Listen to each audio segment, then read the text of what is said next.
ভবদহ সমস্যা সমাধানে সেনাবাহিনী ৩টি নদী খনন করবে বলে জানিয়েছেন পরিবেশ, বন ও জলবায়ু পরিবর্তন বিষয়ক উপদেষ্টা সৈয়দা রিজওয়ানা হাসান। দুপুরে জলাবদ্ধ ভবদহ এলাকা পরিদর্শনে এসে সাংবাদিকদের সঙ্গে তিনি একথা বলেন। এ সময় তিনি আরও বলেন, যশোরের দুঃখ ভবদহ সমস্যার স্থায়ী সমাধানে কাজ শুরু করেছে অন্তর্বর্তী সরকার।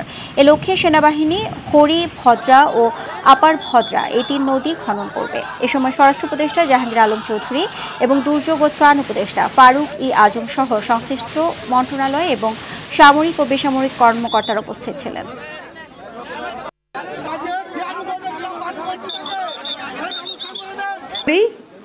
ভদ্রা আর আপার ভদ্রা এই ৩টা নদীও খননের কাজ আমরা শুরু করে দেব। এটা বাংলাদেশ সেনাবাহিনী করবে। সেখানেও আপনারা হয়তো বলতে পারেন যতটা চওড়া করে, যতটা গভীর করে করার কথা ছিল ততটা গভীর করে হয়নি, কিন্তু হবে।